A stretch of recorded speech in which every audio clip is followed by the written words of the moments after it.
오늘 주신 하나님의 말씀을 읽겠습니다. 창세기 33장 1절에서 12절까지의 말씀을 제가 대신해서 읽도록 하겠습니다. 창세기 33장 1절에서 12절입니다. 야곱이 눈을 들어 보니 에서가 400명의 장정을 거느리고 오고 있는지라 그의 자식들을 나누어 레아와 라헬과 두 여종에게 맡기고 여종들과 그들의 자식들은 앞에 두고 레아와 그의 자식들은 다음에 두고 라헬과 요셉은 뒤에 두고 자기는 그들 앞에 나아가되 몸을 7번 땅에 굽히며 그의 형 에서에게 가까이 가니 에서가 달려와서 그를 맞이하여 안고 목을 어긋맞추어 그와 입맞추고 서로 우니라. 에서가 눈을 들어 여인들과 자식들을 보고 묻되 너와 함께한 이들은 누구냐? 야곱이 이르되 하나님이 주의 종에게 은혜로 주신 자식들이니이다.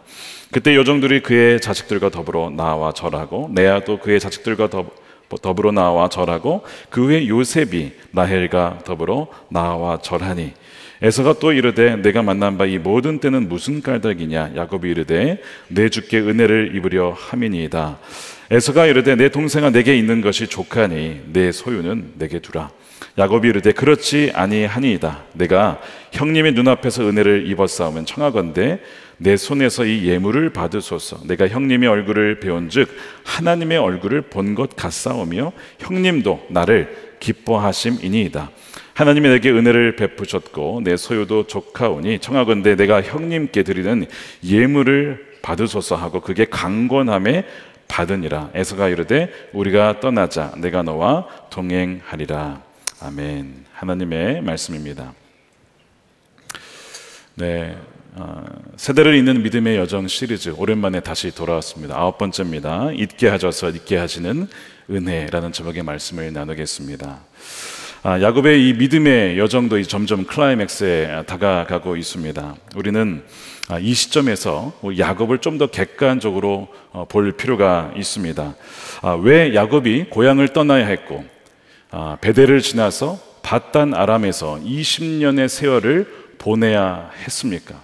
여러분 그 이유를 알고 계십니까? 물론 하나님께서 그 야곱 안에 있는 육신의 본성을 다루시고자 정결케 하시고자 이 모든 상황을 계획하시고 인도하신 것은 바로 하나님의 뜻입니다.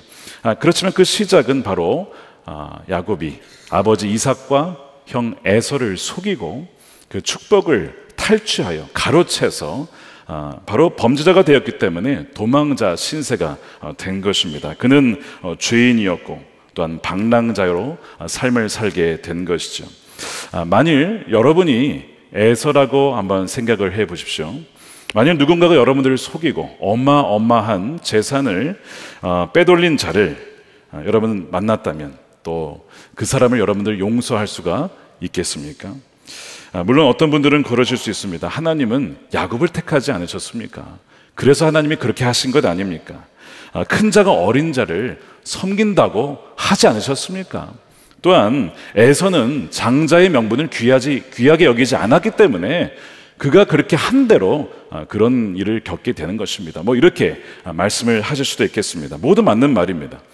정말 에서는 장자의 명분을 굉장히 우습게 여겼고 하나님의 복에 대해서 물론 갈망은 있었지만 야곱만큼 있던 건 아니었습니다. 그래서 히브리서 읽어보면 이러한 에서의 태도를 망령되다, 말이 좀 어렵기 때문에 새 번역은 세속적이다 혹은 다른 번역에는 하나님이 없는 것처럼 여겼다 이렇게 번역을 했습니다. 성경은 분명 이런 에서의 태도를 좋게 평가하고 있지 않다는 것이죠.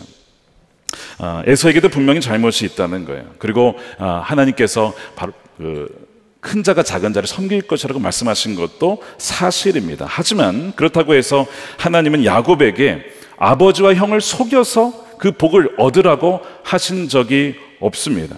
그리고 그 약속이 있다고 해서 정말 지난번에 살펴보았지만 예전부터 살펴보았지만 오스카 나무주연상도 울고 올 만큼 아주 그냥 그 연기를 기가 막히게 해가지고 형과 아버지를 속인 그 야곱의 사기 행각이 정당화되는 것은 결코 아니라는 것이죠. 그러니까 야곱은 하나님께서 그를 택하시고 그에게 복을 주실 것임을 온전히 믿지 못하고 하나님의 때를 기다리지 못하고 하나님의 방법을 신뢰하지 못하고 자신이 자신의 때에 자신의 방법으로 그것을 갈취하려 했던 것이죠. 그 결과가 무엇인가? 영적인 과속을 범한 결과가 무엇인가? 바로 첫 번째, 깨어진 관계입니다. 바로 형과의 원수를 맺게 된 것이죠. 에서는 분노했고 내가 내 아우 야곱을 죽일 것이다 복수를 다짐합니다. 또한 두 번째, 고향을 떠나야 했고 부모님을 떠나야 했습니다. 다시는 어머니를 볼 수 없는 그런 고통을 겪게 됩니다. 그래서 이제 고향을 떠나서 루스라고 하는 곳을 지나서 이제 밧단 아람으로 도망을 가게 되어서 바로 그 하란 그곳에서 삼촌과 지내게 되죠. 그 20년의 세월, 라반이라고 하는 사기꾼 중에 사기꾼을 만나서 아주 혹독한 어려운 시기를 겪게 됩니다. 바로 사람 채찍을 통해서 그는 연단을 받게 되죠. 하나님이 굉장히 어려운 환경을 통해서 야곱을 다루시는 거예요. 창세기 31장 40절에 보면 그가 어떻게 지내는지 이렇게 묘사하죠. 내가 이와 같이 낮에는 더위와 밤에는 추위를 무릅쓰고 눈 붙일 겨를도 없이 지냈나이다. 20년을 이렇게 보낸 거예요.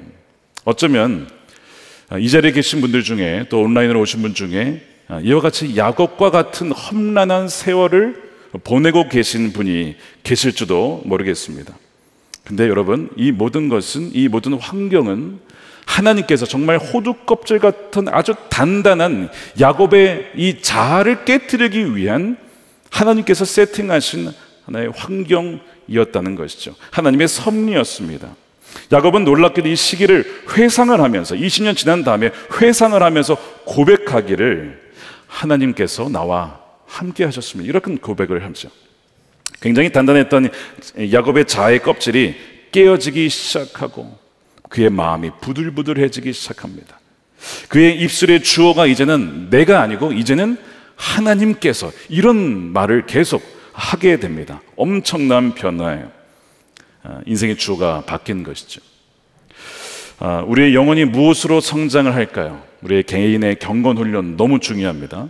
여러분, 말씀을 읽고 묵상하고 하나님께 나가 기도하고 하나님과의 관계를 맺으며 그 응답을 받고, 이런 관계들이 굉장히 우리의 영적인 성장을 가져오게 됩니다. 그런데 굉장히 중요한 요인이 있는데 바로 우리가 통제할 수 없는 환경이 있습니다. 우리가 통제할 수 없는 환경 속으로 하나님 우리를 몰고 가시고 우리가 원치 않는 곳으로 몰고 가셔서 거기에서 우리를 다루신다는 거예요. 사람, 내가 정말 만나고 싶지 않은 사람, 나를 정말 힘들게 하는 사람, 그리고 내가 선택할 수 없는 어떤 역경 속에서 하나님은 나의 아주 이 고집스러운 자아를 하나씩 깨트리기 시작한다는 거예요. 여러분들은 지금 어느 환경에 계십니까? 여러분이 지금 이러한 환경에 계시다면 하나님께서 여러분들의 마음을 만지시고 변화시키기 위하여서 그 환경 속으로 몰고 가셨음을 여러분 아셔야 됩니다. 모세도 미디안 광야에서 40년을 보냈습니다. 다윗은 왜 보냈을까요? 골리앗을 이긴 다음에 내가 좀 뭔가 되나 보다, 그의 마음에 숨겨진 무엇인가 있지 않았겠습니까? 하나님께서 그를 광야로 보내셨어요. 13년의 세월을 그곳에서 보내게 하십니다.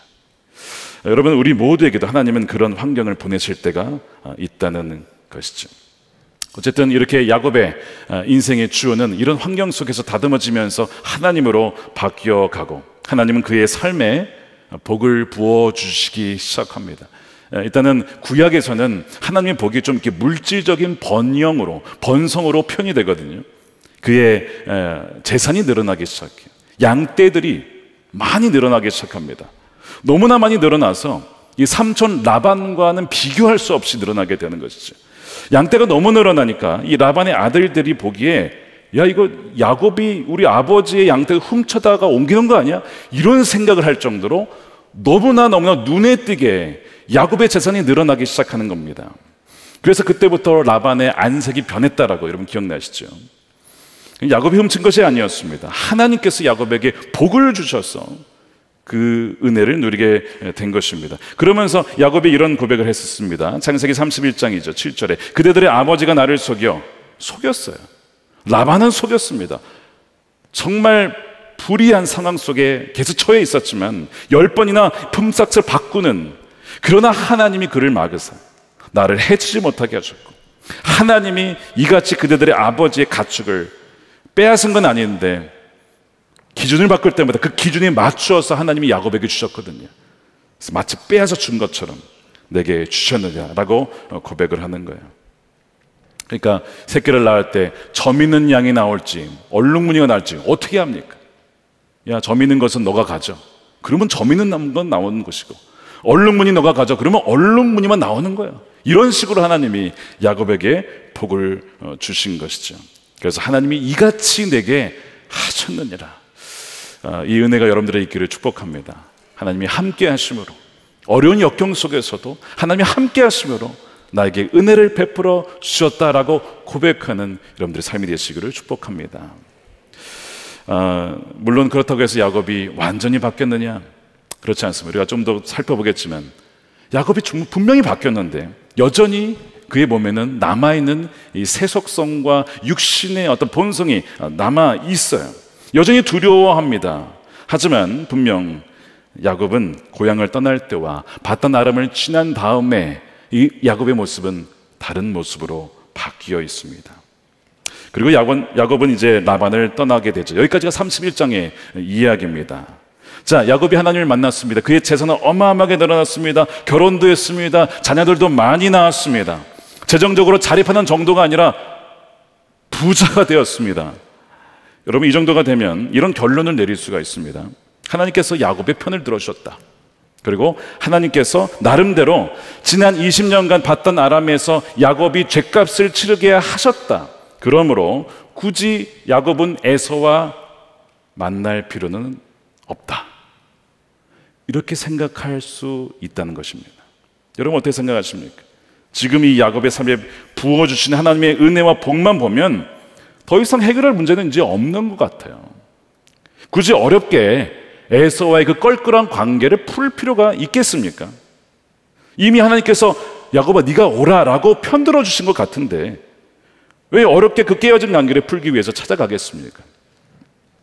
만약 여러분들이 이 야곱의 입장이라면 에서와의 관계를 풀기 위해 가시겠습니까? 나를 죽일지도 모르는, 아직도 나를 미워하고 죽일지도 모르는 그 에서를 찾아가겠습니까? 반대로 얘기하면 일반적으로 이렇게 질문을 바꿔보겠습니다. 여러분은 깨어진 관계를 위해서 먼저 찾아가는 분이십니까? 내가 잘못했기 때문에 먼저 찾아가는 분이십니까? 혹은 누군가가 나에게 해를 가해서 그를 용서하기 위해서 찾아가는 분이십니까? 여러분, 결코 쉬운 일이 아니라는 것을 잘 아실 거예요. 살면서 어려운 게, 일을 하는 게 어려운 게 아니라 그것도 어렵죠. 근데 관계 문제만큼 어려운 게 없습니다. 관계가 틀어지고 깨어지면 그것만큼 사람을 힘들게 만드는 것이 없어요. 그러므로 관계를 회복한다는 것은 참으로 고통스러운 일이 아닐 수가 없습니다. 그런데 이 야곱은요, 굳이 에서를 찾아가겠다라고 하는 거예요. 32장 3절에 보면 야곱이 먼저 형 에서에게 사람들을 보내죠. 야곱이 세일 땅 에돔 들에 있는 형 에서에게로 자기보다 앞서 사자들을 보내며 먼저 연락을 하고 있는 거예요. 이 부분이 암시하고 있는 걸 뭐냐면 야곱은 형이 어디 살고 있는지 알고 있었다는 거예요. 자, 원래 그의 고향은 브엘세바입니다. 이삭이 살고 있었던 거, 형도 거기 있었습니다. 근데 브엘세바로 보내지 않아요. 세일 땅 에돔 그 근처에 있는 바로 그 들에 있는 곳으로 보낸다는 얘기는 야곱은 거기 가진 않았지만 형이 어디에 이동해서 사는지를 누군가를 시켜서 계속 알아보고 있었다는 것을 암시해주고 있죠. 무려 20년의 세월이 지났지만 형이 어디에 살고 있는지는 알고 있을 정도로, 지금 그 당시에 인터넷이 있었습니까? 네트워크가 하나도 없는 상황 속에서 그를 파악했다는 것은 야곱은 늘 형에 대한 마음을 품고, 그것이 두려워서인지 아니면 정말 화해를 하려고 있는지는 모르겠지만 형이 어디에 살고 있는지를 알았다는 거예요. 야곱은 굉장히 치밀한 사람입니다. 굉장히 준비가 철저한 사람이에요. 아버지와 형을 속일 때도 그랬고, 라반 밑에서 일할 때도 그랬고, 형을 찾아갈 때도 굉장히 치밀하게 준비해서 갑니다. 자, 형 에서를 만나러 가는데 이 야곱은 변화가 되었죠. 그런데 이 변화가 되어서 형을 찾아가는 것은 맞지만 원래 이 야곱이 에서를 찾아가게 되는 것은 하나님의 아이디어였지 완전히 야곱의 것은 아니었습니다. 그게 어디에 나오냐면 창세기 31장 3절에 나오려 함께 읽어보겠습니다. 시작. 여호와께서 야곱에게 이르되 내 조상의 땅 내 족속에게로 돌아가라. 내가 너와 함께 있으리라 하신지라. 이게 무슨 얘기입니까? 고향으로 돌아가는데 누구요? 너의 친족에게로. 에서를 만나야 된다. 에서를 피해서는 안 된다. 이들을 갈라진 채로 끊어진 채로 있어서는 안 된다. 너의 친족에게로 돌아가라. 만나라고 하시는 것이죠. 분명 원수된 이 형 에서의 관계를 모른 채 하지 말라라고 하는 그 의미가 여기에 담겨 있는 거예요.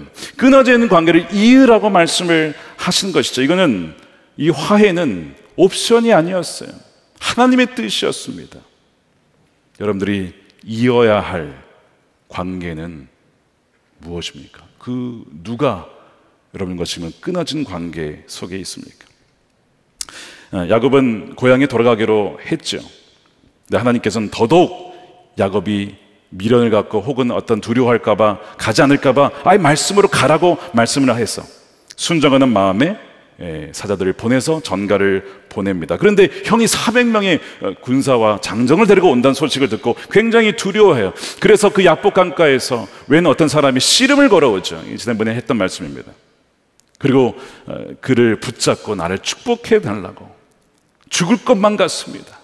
그 두려움에 하나님께서는 그의 허벅지 관절을 치시고 하나님도 이기려 했고 사람도 이기며 살아왔던 그를 변화시키셔서 이스라엘로 바꾸십니다. 이스라엘의 뜻은 뭐였습니까? 하나님이 다스리신다, 하나님이 통치하신다라는 이름으로 그를 바꾸시죠. 그리고 그렇게 자신이 인생의 주인이 되어 살았던 그 야곱의 죄를 하나님은 용서하시고 완전히 새로운 사람으로 거듭나게 하시는 거예요. 그 죄를 용서하셨다는 증거가 무엇이냐면 그가 하나님의 얼굴을 보고도 죽지 않았다는 데 있습니다. 창세기 32장 30절이죠. 그러므로 야곱이 그곳 이름을 브니엘이라 하였으니 그가 이르기를 내가 하나님과 대면하여 보았으나 내 생명이 보존되었다 함이더라. 하나님을 만났는데 죄에 있는 하나님을 만났는데 죽지 않았다. 하나님이 그의 죄를 용서하시고 사하시고 잊으셨다라고 말씀을 하시는 것이죠. 그러면서 여기에 숨겨진 의미가 있어요. 야곱아, 너가 나의 얼굴을 보고도 죽지 않았다. 내가 너의 죄를 용서하였기 때문에, 잊었기 때문에 그런 거야. 마찬가지로 너는 형에게 가라. 너의 형이 너의 얼굴을 보고 너가 그의 형의 얼굴을 보아도 너는 생명이 보존될 거야. 너의 옛 야곱은 이미 죽었다. 너는 이제 새 사람이 되었다. 그러니 두려워하지 말고 형을 찾아가서 형의 얼굴을 마주하라라고 말씀을 하시는 거예요. 하나님께서 그의 죄를 잊게 하시는 은혜를 주셨고, 또한 에서에게도 동생을 향한 그 복수의 마음을 사라지게 하시고 용서하게 하시고 과거의 일을 잊게 하시는 이 망각의 은혜를 주셨어요. 하나님은 하나님보다 앞서 나간 죄, 또한 하나님을 통제하려고 했던 이 야곱의 죄를 용서하셨을 뿐만 아니라 진심을 하나님께 이제는 매달리며 이제는 내가 내 삶의 주인이 아니라 하나님이 내 삶의 주인입니다 라고 매달린 그 야곱에게 에서가 너의 죄를 용서했다 라고 사실은 말씀을 하시는 것이죠. 여러분, 하나님은요 그분께 진심으로 우리의 죄를 회개하고 나아가는 자를 멸시치 아니하시고 우리의 죄를 용서하실 뿐만 아니라 기억도 아니하시는 분이신 줄로 믿으시길 축복합니다. 예레미야 31장 34절 말씀에 그들이 다시는 각기 이웃과 형제를 가르쳐 이르기를 너는 여호와를 알라 하지 아니하리니 이는 작은 자로부터 큰 자까지 다 나를 알기 때문이라. 내가 그들의 악행을 사하고 다시는 그 죄를 기억하지 아니하리라. 여호와의 말씀이다. 여러분, 이것이 십자가에서 벌어진 은혜인 줄로 믿으시길 축복합니다. 잊게 하시는 은혜, 망각의 은혜가 있죠. 골로새서 2장 12절입니다. 너희가 세례로 그리스도와 함께 장사되고 또 죽은 자들 가운데서 그를 일으키신 하나님의 역사를 믿음으로 말미암아 그 안에서 함께 일으키심을 받았느니라. 또 범죄와 육체와 무할례로 죽었던 너희를 하나님이 그와 함께 살리시고 우리의 모든 죄를 사하시고. 십자가에서 우리에게 벌어진 사건이에요. 우리의 죄를 다 사하시고 우리의 죄를 기억하지 아니하신다고 하셨어요. 이것이 하나님과 우리 사이에 수직적인 차원에서 벌어지는 이 망각의 은혜입니다. 그런데 이 분이엘에서 벌어진 은혜는 수직적인 차원만이 아니고 이제는 수평적인 차원에서 끊어졌던 관계를 이어가게 하시는 은혜로 이어진다는 것이죠. 그건 바로 에서의 용서입니다. 자, 여러분, 이제 야곱이 에서를 만나러 갑니다. 그리고 오늘 1절에 보면 에서가 400명의 장정을 거느리고 오는 모습을 보게 돼요. 야곱은 여전히 두려운 마음이 있었어요. 그래서 어떻게 머리를 쓰냐면 자기가 덜 사랑하는 가족부터 가장 먼저 보내고 가장 귀히 여기는 가족을 가장 뒤에 세우는 아주 편애하는, 이게 아주 야곱의 한계입니다. 이것이. 아니, 그러면 맨 앞에 가는 가족들은 뭐예요? 대놓고 아버지가 우리는 사랑하지 않으시나 봐, 가장 먼저 죽어도 되나 봐, 그렇게 여기지 않겠습니까? 그렇게 해서 어쨌든 야곱은 해놓고 가는 거니까 여전히 야곱은 이 치밀하게 이 준비하는 이 속성은 바뀌지 않는 것 같아요. 그리고 그 마음에 여전히 좀 두려운 마음이 있어요. 그런데 야곱은 바뀌었습니다. 뭐가 바뀌었냐면, 자, 그렇게 쫙 세웠잖아요. 옛날에는 그 뒤에 자기가 숨어 있었어요. 이렇게, 그죠? 기억나시죠? 근데 분이엘을 경험한 뒤에 여전히 이 순서대로 하는 건 동일하지만 바뀐 게 뭐냐면 자기가 그들의 맨 앞으로 간다는 거에 있습니다. 그 모든 가족의 맨 앞으로 나아간다는 데 있습니다. 그것이 3절이에요. 보십시오. 자기는 그들 앞에서 나아가되. 바뀌었어요.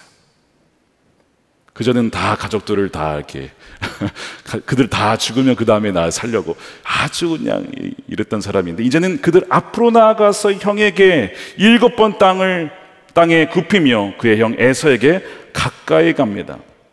7번 절을 했다는 표현은 그 당시 고대 근동에서 왕에게 나아갈 때 7번 절을 하는 관습이 있었다고 해요. 그러니까 지금 이 야곱은 형 에서에게 마치 왕을 대하듯이 그렇게 대한다는 것이죠.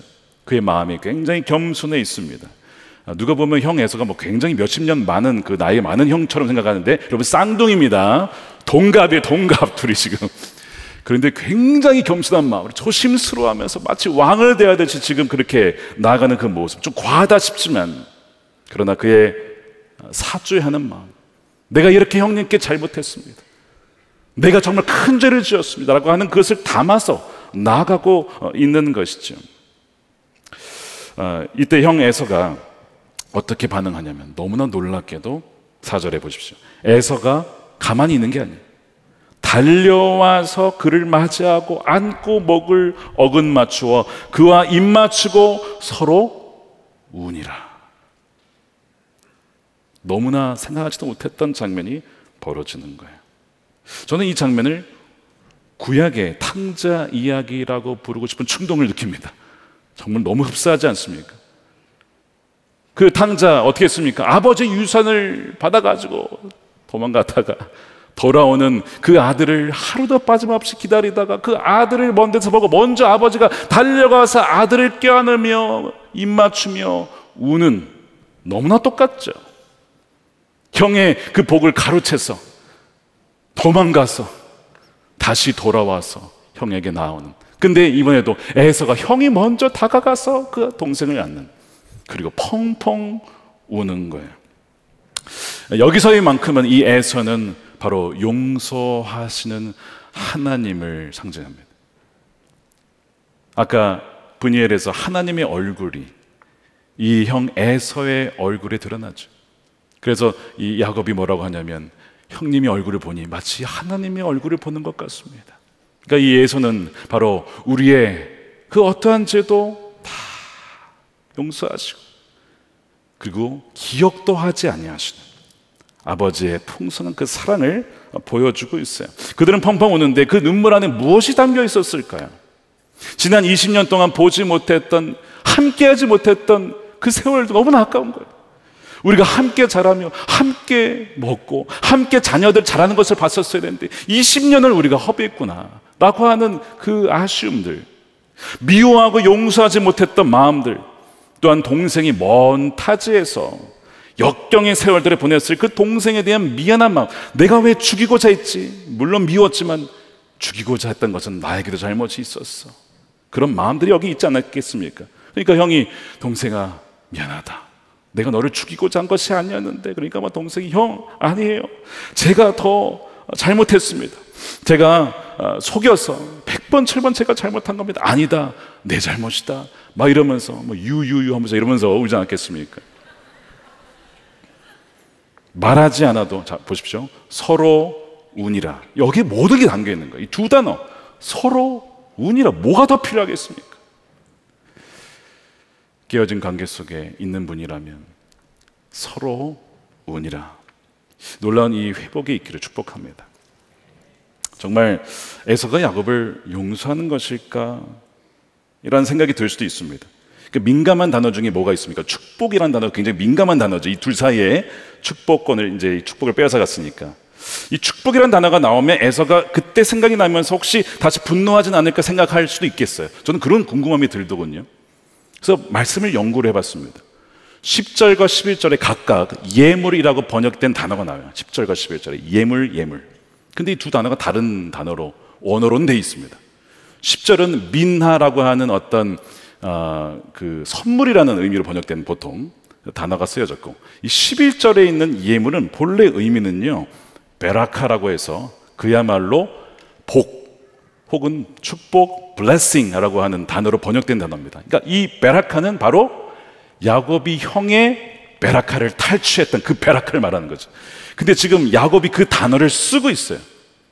야, 이게 뭐냐 했더니 하나님께서 저에게 베라카, 복을 베풀어 주셔서 이렇게 주신 것들입니다 라고 이 베라카는 단어를 언급을 했을 때 에서가 어떻게 반응할 거예요? 베라카? 야, 원래 그거 내 거잖아 그거. 이렇게 할 만도 한데 베라카라는 말을 듣고 거기에 대해서 어떤 반응을 보이지는 않습니다. 왜냐하면 그의 삶에도 하나님이 은혜를 베풀어 주셨기 때문에요. 얼마나 이 복이 많았는지 580마리의 가축들을 끌고 와요. 이거 다 형님 거라는 거예요. 하나님이 주신 베라카 다 형님을 위해서 주신 것입니다. 받아주십시오. 자기의 사주의 표현이면서 동시에 하나님께 대한 어떤 형에 대한 그 표현을, 사주의 마음을 담고 있는 것이죠. 엄청난 규모죠. 에서가 마음으로 용서하지 않았다면 아마 막 거기서 싸웠을지도 모릅니다. 그런데 결국에는 그것을 받아요. 처음에는 안 받겠다고 하죠. 그러니까 계속 야곱이 아닙니다 형님 받으셔야 됩니다. 강권하니까 받아요. 여러분 선물을 드릴 때 누군가가 괜찮아요 하면 괜찮구나 빼시면 안 됩니다. 여러분 강권해서 정말 드릴 거면 강권하셔야 돼요. 야곱이 처음에는 이렇게 했다가 강권하니까 나중에 에서가 그래 너의 마음을 내가 받을게 하고 이제 받으면서 화해가 이제 일어나게 되죠. 저는 궁금한 것이 도대체 에서에게 무슨 일이 벌어졌을까? 에서가 기억력이 좋지 않아서 잊어버린 걸까? 뭐 그럴 가능성도 있겠지만 사실은 에서는 죽이려고 했잖아요. 근데 어느 시점에서부터 야곱을 용서한 거예요. 어떻게 그런 일이 있었을까? 먼저 하나님의 전적인 은혜입니다. 에서로 하여금 복수하지 않고 동생을 용서하는 마음을 갖게 하신 것은 하나님이 주신 마음이죠. 그런데 동시에 그것을 잊을 수 있었던 것은 놀랍게도, 여러분 기억하십시오. 오늘의 핵심입니다.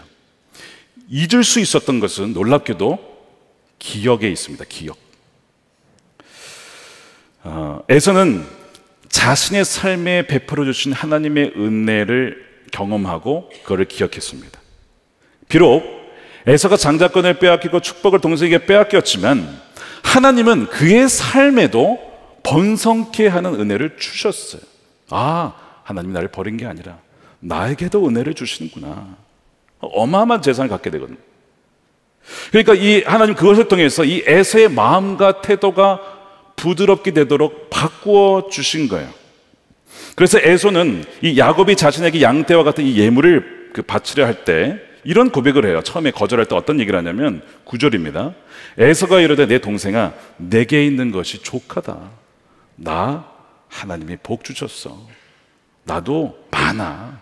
이거 안 줘도 괜찮아. 마음이 넉넉한 마음이 있어요. 이 에서에게. 그러니까 에서는 그것을 기억하기 때문에, 하나님이 나에게도 여전히 은혜를 주신다는 것을 기억하기 때문에 뭘 할 수 있어요? 용서하고 잊을 수 있는 거예요. 자, 기억하는 자만이 잊을 수 있습니다. 그러나 하나님의 은혜를 기억하지 못하면 절대 잊을 수가 없어요. 여러분 혹시 잊지 못하는 사람이 있습니까? 절대 용서하지 못하는 사람이 있습니까? 여러분은 잊으신 겁니다. 하나님의 은혜를 잊으신 거예요. 하나님 베풀어 주신 놀라운 그 용서를 여러분이 잊으신 겁니다. 하나님께서 그렇게 에서의 마음을 바꾸어 주신 것이죠. 그래서 땅에서 풀리면 하늘에서 풀리고, 또한 하늘에서 풀리면서 동시에 우리의 땅의 관계의 문제도 풀려지게 되는 겁니다. 궁극적으로 우리의 모든 관계의 문제는 1차적으로는 하나님과 우리의 관계, 그게 먼저 풀어져야 돼요. 그리고 우리 수평적인 관계가 풀어지는 것입니다. 반대로 또한 관계가 묶이게 되면 여러분 기도가 됩니까? 아니, 아무런 문제가 없는 것 같은데 왜 이렇게 답답할까? 무슨 이렇게 문제가 있는 것일까? 내가 보기엔 아무런 문제가 없는 것 같은데 한번 잘 생각해 보십시오. 묶여 있는 것이 반드시 있으실 겁니다. 주님은 야곱이 그 상태로 너가 고향으로 돌아가면 안 된다라고 말씀하시면서 바로 에서와의 그 묶인 관계, 끊어진 관계를 잊고 또한 묶인 관계를 풀라라고 그렇게 인도하시는 거예요. 오늘 이 자리에 계신 분 중에 야곱의 입장에 있는 분이 계실 거고 에서의 입장에 있는 분이 계실 겁니다.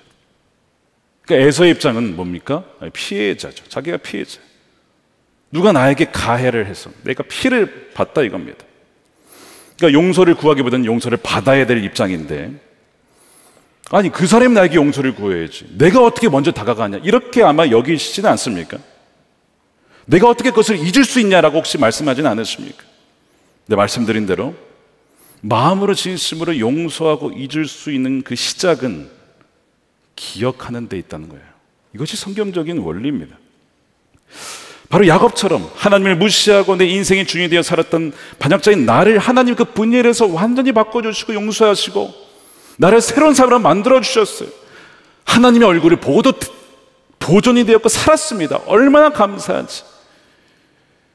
야곱에게 그런 은혜가 있었고 에서에게도 나에게 베풀어주신 은혜가 있기 때문에 에서는 그것을 기억하고 내가 동생을 용서해야겠다, 이 마음이 있었던 것이죠.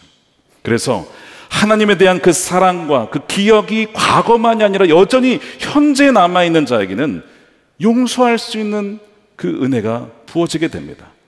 C.S. 루이스가 쓴 영광의 무게라는 책이 있어요. 거기에 보면 용서에 대한 내용이 나오는데 이런 질문이 나옵니다. 일상생활에서 아주 줄기차게 내게 가해오는 도발하는 사람들이 있죠. 매번 용서하려면 내가 어떻게 해야 되냐라는 질문이 나와요. C.S. 루이스가 이렇게 대답을 합니다. 자신의 처지를 기억해야만 가능하다.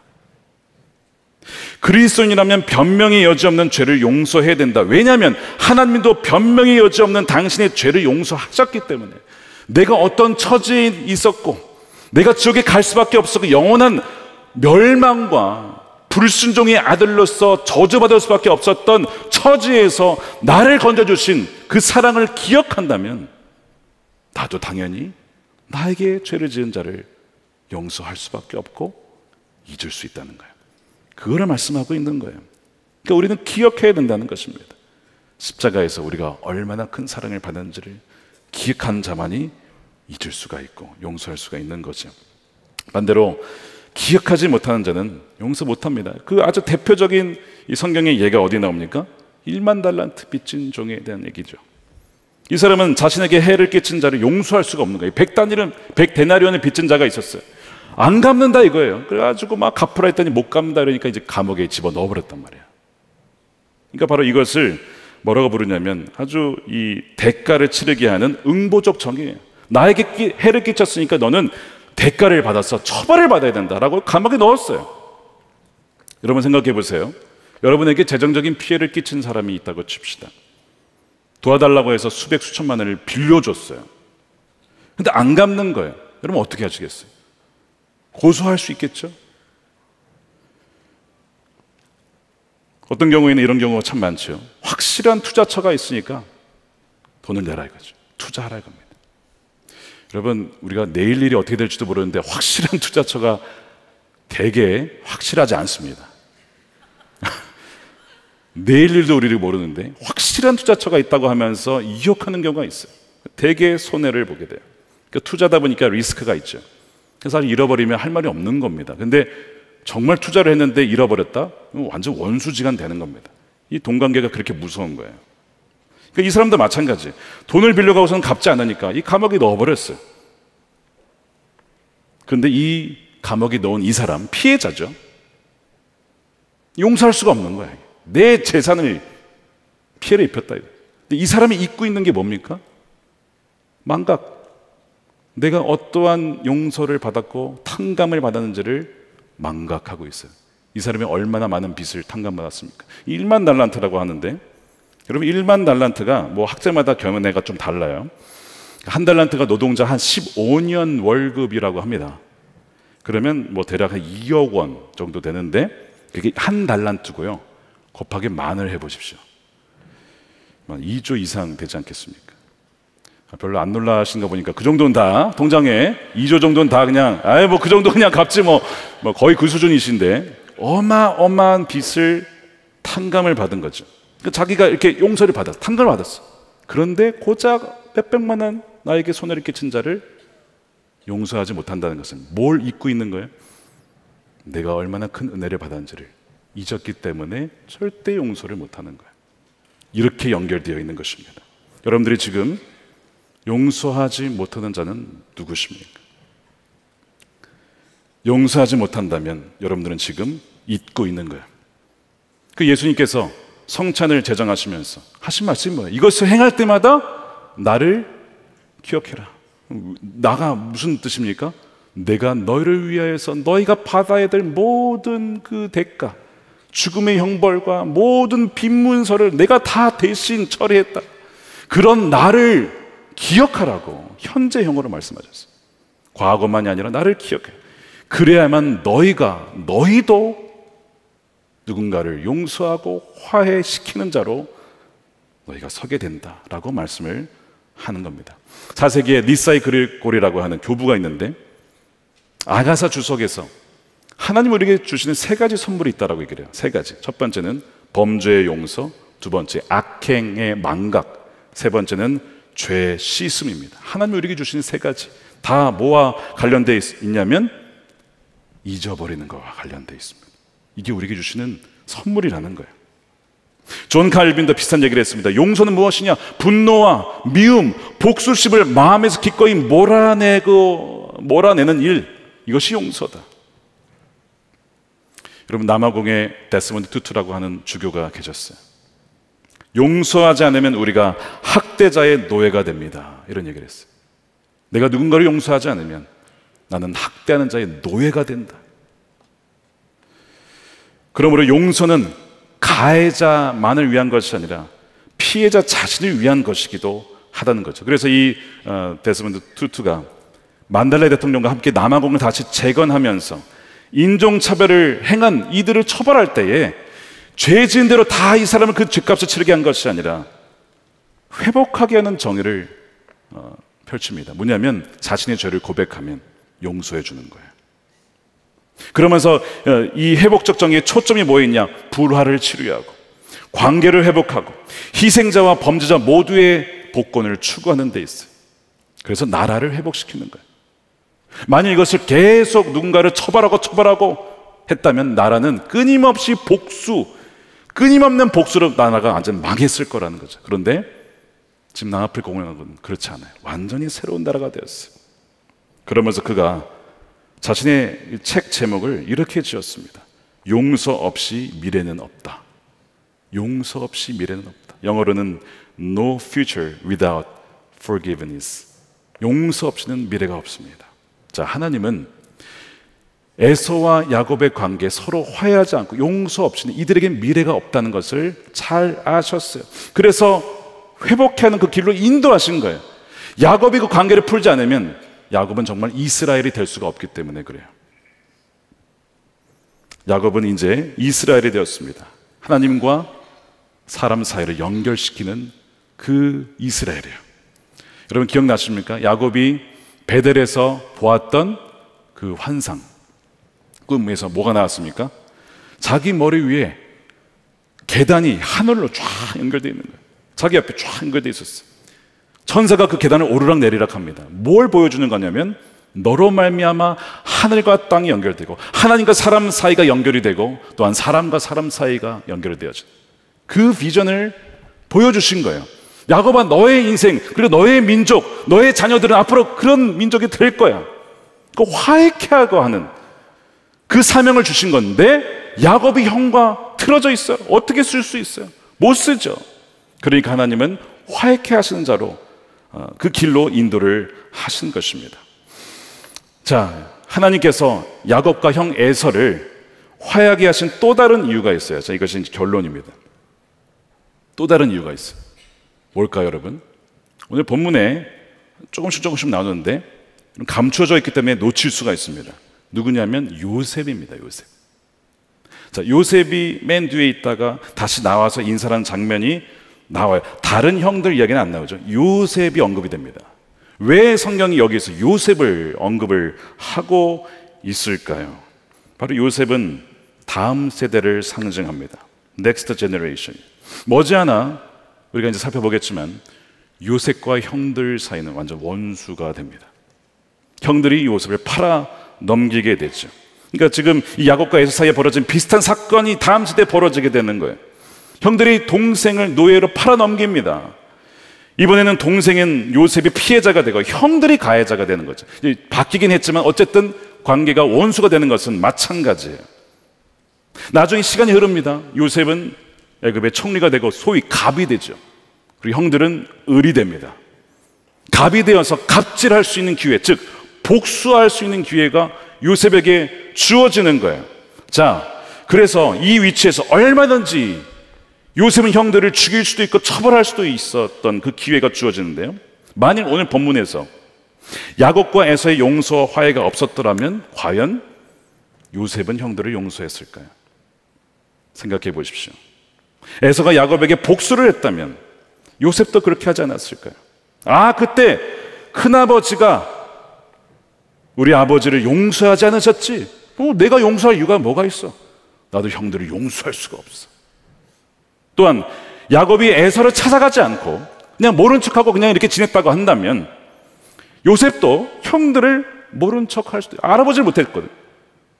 아, 형들이 굶어 죽든 말든 무슨 상관이야 나랑. 나도 모른 체 해야지. 아, 그때 아버지가 형 찾아가지 않았어.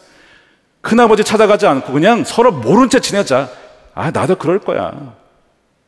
그거 다 지닥거리하면 귀찮고 그냥 아버지만 좀 모시고 형들은 내버려두자. 이런 생각하지 않았겠냐고요.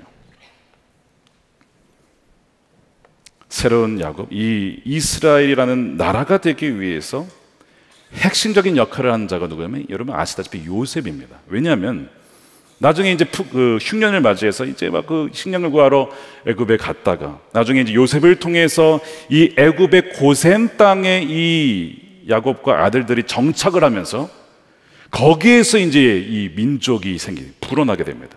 수백만 명을 늘어나게. 그러니까 요셉이 아니면 이스라엘은 이스라엘이 못 되는 거죠. 그 키를 요셉이 쥐고 있는데 지금 요셉이 보고 있는 장면이 뭐예요? 화해입니다. 화해. 아, 우리 아버지와 큰아버지가 이렇게 화해하는구나. 20년간 떨어져 있어도 원수지간이었는데 화해하는구나. 용서하는 것이구나. 하나 되게 하시는 것을 그걸 봤단 말이에요. 요셉은 그것을 기억하고 있는 겁니다. 여러분, 저는 이 말씀을 묵상하는데 무슨 생각 드는지 아십니까? 자, 지금 야곱이 어쨌든 에서와 화해하는 길로 순종해서 갔잖아요. 자기가 정말 죽을 것만 같지만 순종해서 갔잖아요. 하나님이 왜 야곱을 그렇게 인도하신지 아십니까? 하나님은 야곱만 보지 않으세요. 그의 다음 세대, 그 다음 세대, 그 다음 세대 전체를 보시면서 야곱을 인도하시는 거예요. 지금 그 얘기는 무슨 얘기냐? 저와 여러분들을 우리 삶을 인도하실 때 우리는 보통 우리가 어디로 갈까? 어떤 직장으로 가야 될까? 뭘 해야 될까? 이렇게 고민을 하잖아요. 근데 그게 우리만의 이슈가 아니란 얘기입니다. 하나님은 우리 세대만이 아니고 우리 다음 세대, 여러분 자녀들과 그 다음 자녀들과 이 전체를 하나님은 보시고 이 화해의 길, 연합하게 하는 나라, 열방을 새롭게 하는 나라가 되기 위해서 이 관계는 회복이 되어야 돼. 그러므로 우리를 누군가로 만나게 하고 화해하게 하고 연합하게 하는 것은 단지 나와 그 사람만의 문제가 아니라 넥스트 제너레이션, 그 다음 세대 이 전체와 연결되어 있다는 사실입니다. 어마어마한 거예요. 여러분들이 이것을 아신다면 묶인 관계 그대로 둘 수 있겠습니까? 끊어진 관계 그냥 둘 수 있겠냐고요. 한번 해보세요. 어떻게 될지. 그러면 끊어진 관계, 원수진 관계, 그게 우리 세대로 끝나지 않고요, 다음 세대로 그대로 넘어갈 겁니다. 왜? 본 게 있으니까요. 아, 우리 부모님이 그때 그렇게 끊어버렸지. 아, 모른 채 해버렸지. 난 몰라 했지. 아, 뭐 그게 맞나 보다. 자녀들은 부모님이 말한 게 아니라 행동하는 것을 보고 배웁니다. 근데 감사하게도 야곱이 순종했잖아요. 죽을 수도 있었지만 순종해서 앞으로 나아갔단 말이에요. 1차적으로는 그것은 분일에서의 사건, 하나님과의 먼저 관계가 회복이 되어지고 변화된 것 때문에 일어난 사건입니다. 그러나 또한 그 안에 담대함으로 순종하고자 하는 마음이 있었기 때문에 회복이 된 거예요. 그러니까 지금 여러분들에게 하나님이 굉장히 껄끄러운 관계로 나가게 하시는데 도무지 내가 못할 것 같다라고 생각하십니까? 여러분 기억하셔야 돼요. 이 이슈는 단지 여러분만의 이슈가 아니라는 것을. 누가 보고 있어요? 다음 세대가 보고 있어요. 뭐 저희 집안 얘기 때문에 자세히 말씀드릴 수는 없겠지만 저희 부모님 세대에도 그런 비슷한 아주 유사한 갈등이 있었던 때가 있었어요. 저는 그걸 지켜봤습니다. 어떻게 대하실까? 이것을 어떻게 해결하실까? 아버지께서 다 손해를 보더라도 관계를 지키셨어요. 아니, 어떻게 그러실 수 있을까? 보통 손해가 아닌데 어떻게 그러실 수 있을까? 근데 다른 것보다 뭐 아버지는 거기까지 생각을 하셨는지는 모르겠어요. 저에게 준 임팩트가 어마어마합니다. 수천만 원의 재정의 손해를 보더라도 관계를 깨는 일은 해서는 안 된다. 저에게 준 것이 너무 강력해요. 그리고 그것이 영적인 영향력이 흐르는 것 같아요. 왜 그럴까요? 제가 목회자로서 솔직히 목회자의 사명이 무엇입니까? 연결시키는 거잖아요. 하나님과 사람 사이를, 사람과 사람 사이를 연결시키는, 화해시키는 자인데 부모님이 원수 맺고 관계를 풀지 않고 끊어진 채로 살아가는 것이 그대로 저에게 넘어왔다 칩시다. 이 사역이 제대로 되겠습니까? 안 되는 거예요. 근데 그때 그 순종하신 그 부모님의 모습을 제가 보기도 했고 그 영적인 흐름이 저에게도 왔어요.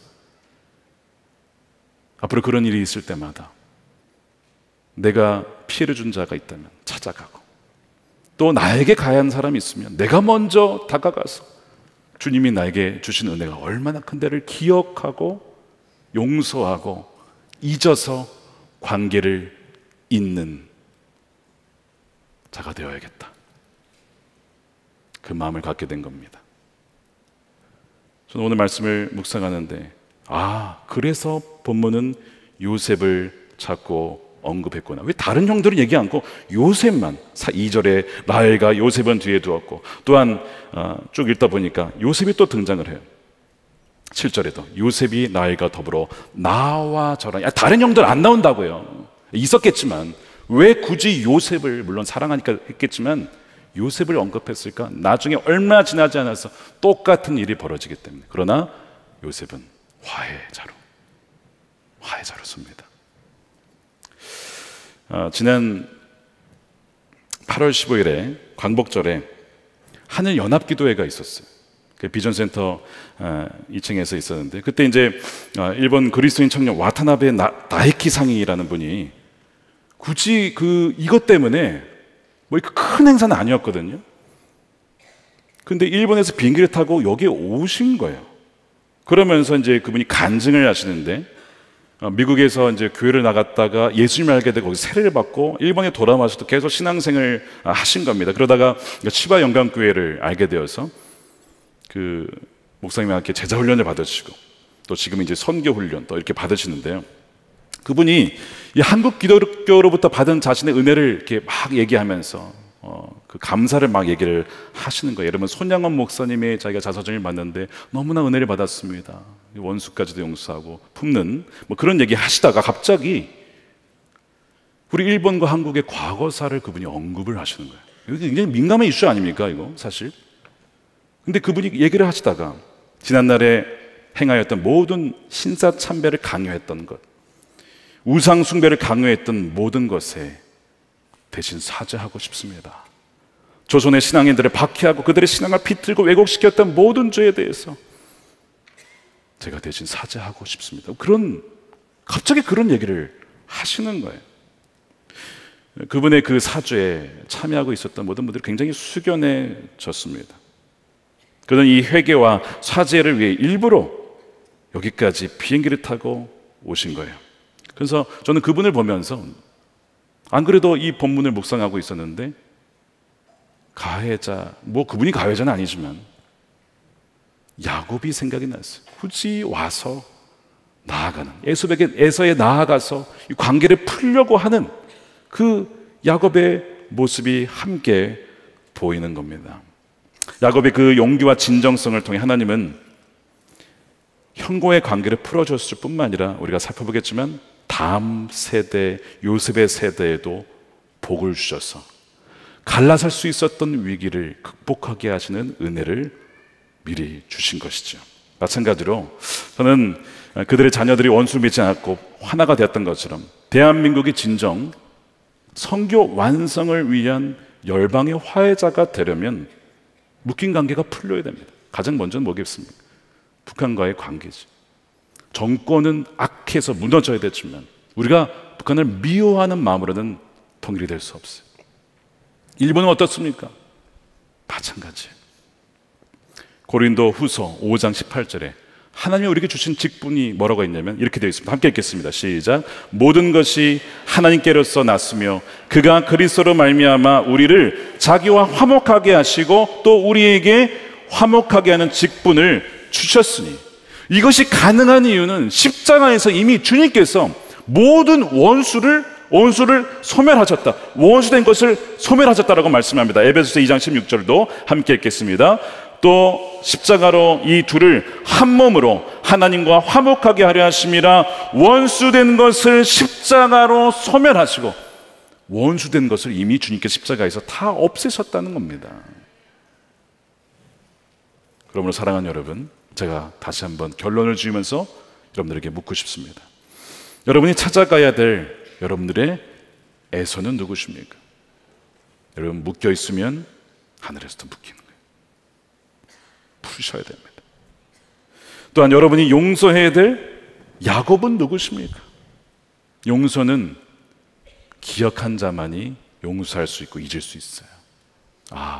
하나님 내게 베풀으신, 내가 어떤 형편에 있어, 내가 어떤 처지에 있었는데 정말 이 야곱보다 더한 죄인이었던 나를 구원하신 주님, 그것을 기억한다면 우리도 잊을 수 있고 그 관계를 이을 수가 있는 것이죠.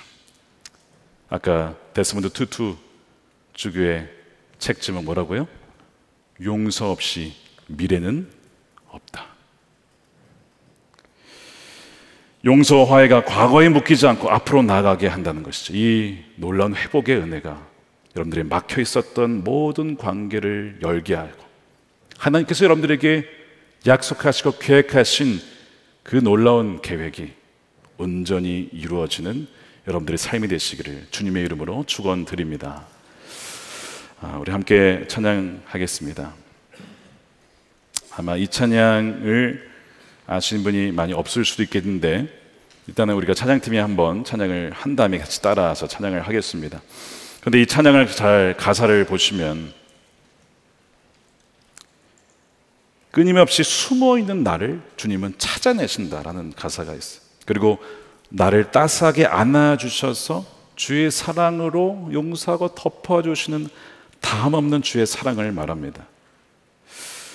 마치 야곱이 숨어있고 싶었지 않겠습니까? 형과 만나기 싫어, 나 싫어. 근데 끝까지 야곱을 찾아가서 용서하시고 끌어다가 에서에게로 인도하는, 그래서 정말 열방의 복이 되게 하는 그 하나님의 사랑을 우리가 생각하시면서 한번 이 찬양을 찬양했으면 좋겠습니다. 먼저 우리 찬양팀이 먼저 함께 찬양하겠습니다.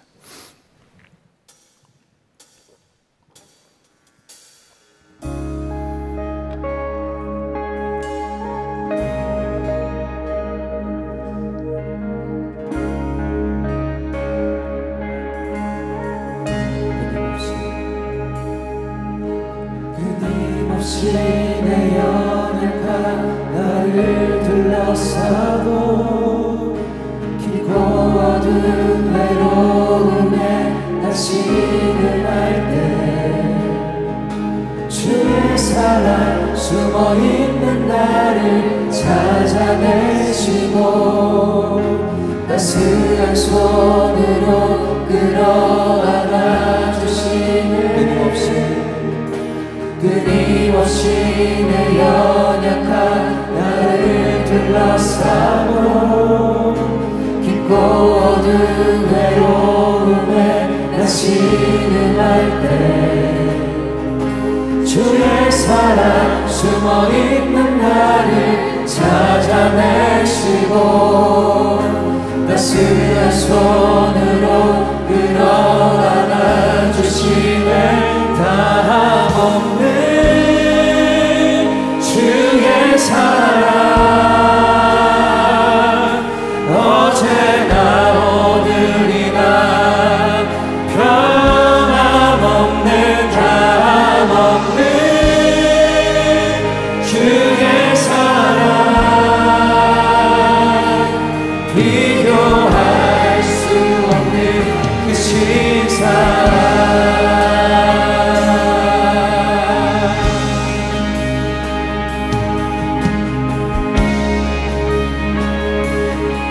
끊임없이 내 연약한 나를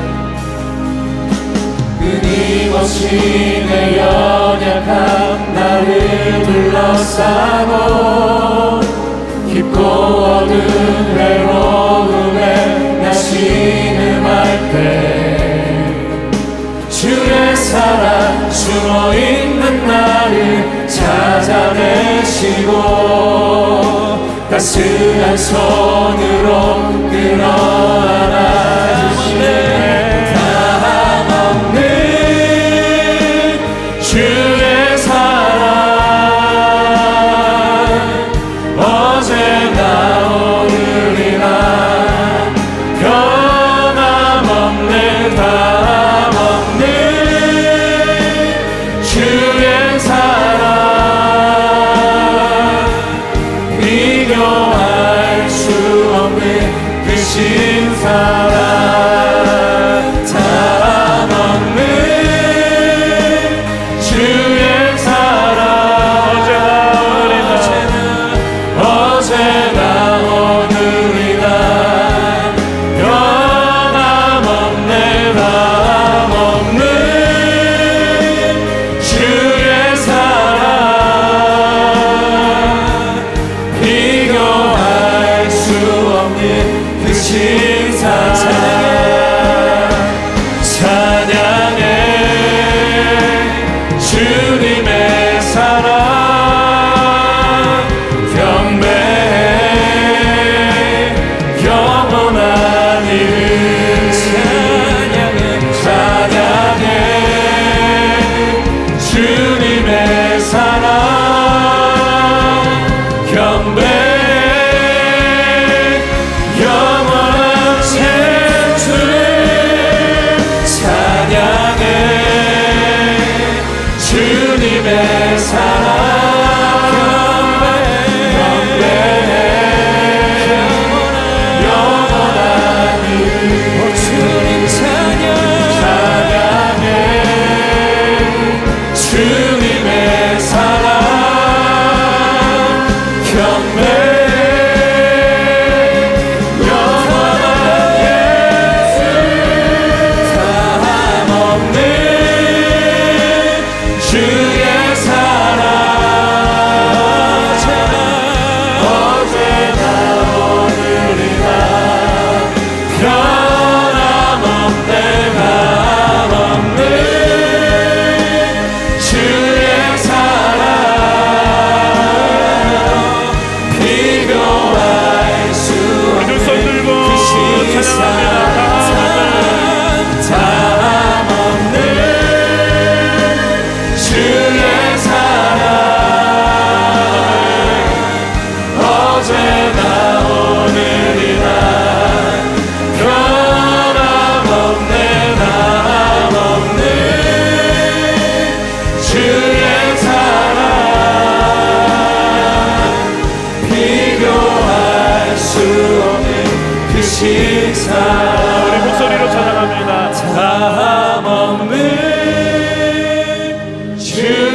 사랑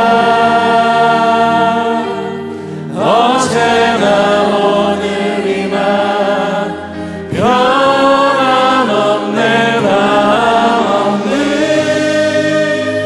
주의 사랑 비교할 수 없는 그 신사랑. 우리 함께 기도하겠습니다. 우리 첫 번째로 기도할 때 오늘 에서가 야곱에게 보여준 그 사랑이 바로 하나님 아버지의 사랑이고, 우리의 어떠한 허물도 다 사하시고 자신에게 다 쏟으신 다음에 십자가에서 대신 죽게 하신 그 아버지 하나님의 사랑이자 우리를 위해 죽으신 주님의 십자가 사랑인 것입니다. 우리가 그것을 기억하고 감사했으면 좋겠습니다. 다음 없는 하나님의 사랑 때문에 우리가 오늘을 살아간다는 것을 여러분 기억하십시오. 그리고 날마다 감사하십시오. 날마다 그 안에 기쁨을 누리십시오. 그리하여 정말 그 십자가의 풍성한 사랑이 여러분들을 통하여서 열방을 향하여서 흘러가게 될 것입니다. 주님, 이 사랑 가운데 충만히 거하게 달라고 우리가 주 앞에 다시 한번 우리의 죄를 고백하고 또한 그 용서하시는 사랑 안에 거하는 이 자리가 되게 해달라고 우리 주여 마음에 외치고 기도하겠습니다. 주여, 그렇습니다. 하나님, 그 사랑을 주심에 감사합니다. 다함없이 우리를 사랑하시고 보여주신 하나님의 사랑으로 우리가 바로 이 자리에 서 있습니다. 하나님의 놀라운 그 사랑, 함이 없고 마르지 아니하고 부족하다 여겨서 하나님, 더 이상 내가 너를 용서할 수 없다라고 하신 그런 하나님이 아니라 다함없이 어제도 오늘도 용서하시고 끝까지 우리를 품어주시는 하나님의 놀라운 그 사랑을 아버지 하나님 우리가 고백하며 회개하며 주 앞에서 하나님 자리에 나갈 때에 하나님 회복케 하시는 은혜를 주여 이 모든 우리 성도들 가운데 주시옵소서. 하나님의 그 사랑을 기억할 때에는 우리가 또한 그 사랑의 힘이고 아버지를 용서하고 또 아버지 우리도 아버지 잊을 수 있고 우리에게도 그 평강이 임하게 될 줄로 믿습니다. 사랑하는 우리 모든 성도들이 아버지 하나님 그 지상적인 사랑과 독생자를 아끼지 아니하고 주신 하나님의 그 다음없는 사랑을 아버지 날마다 누리며 살아갈 수 있도록 하나님 그 신은혜를 부어주시옵소서. 주여 감사합니다. 하나님이 놀라운 은혜가 알 수 있는 사랑하는 주의 자녀들이 되게 하여 주옵소서. 함이 없습니다. 하나님의 놀라운 사랑에 끝이 없는 하나님의 사랑이 우리 모든 성도들 가운데 주여 능하여 주시옵소서. 하나님 주여 그렇습니다. 하나님 놀라우신 그 사랑 가운데 아버지 주여 하게 하여 주시옵소서. 찬양합니다.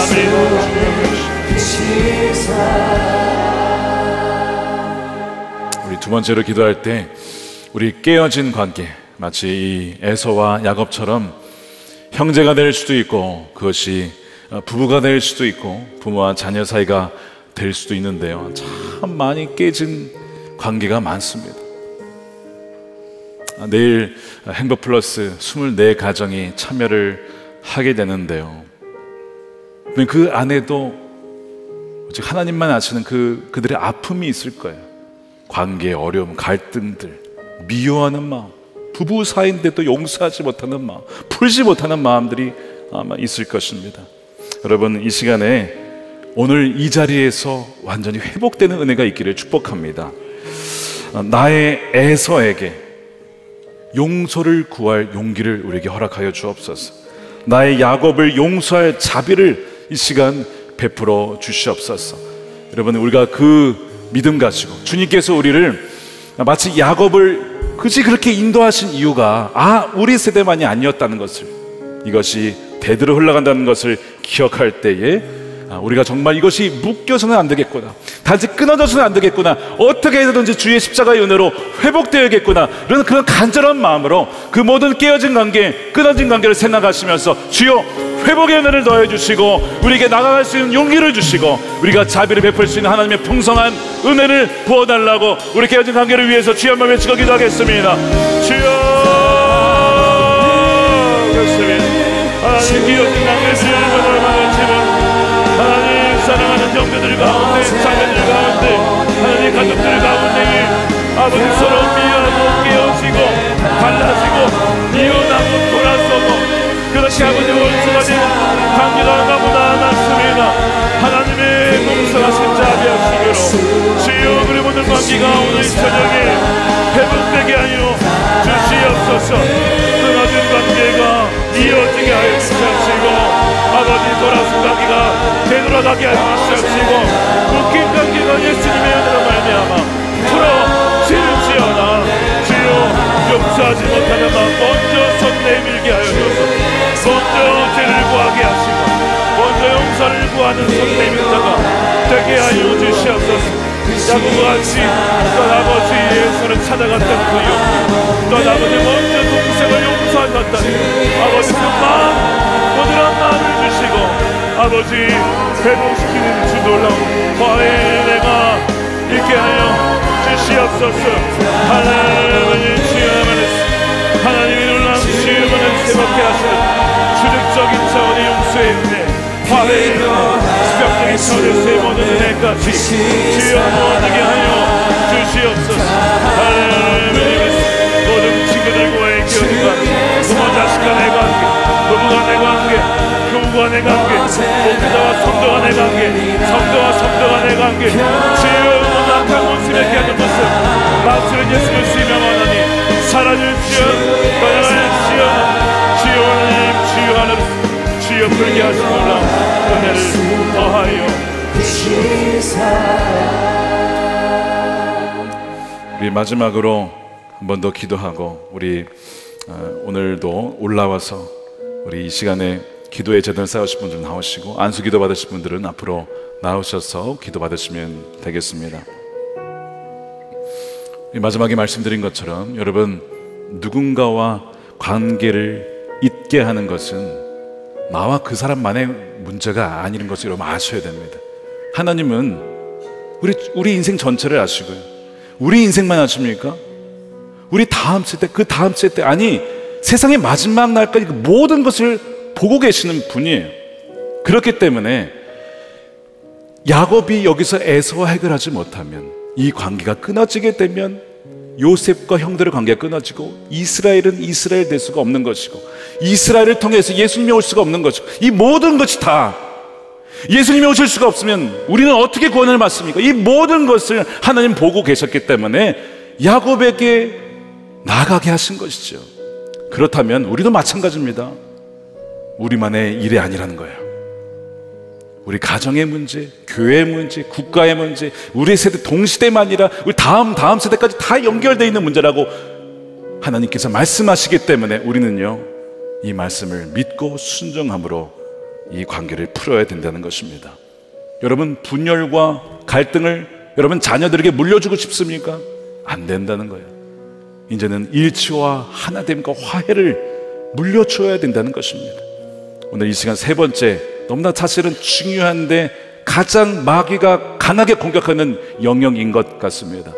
우리가 우리 세대에서 더 이상 분열을 물려주지 말고 화해의 모습을 보아서 우리 다음 세대가 지켜보고 있습니다. 아, 관계는 푸는 것이구나, 해결해야 되는 것이구나.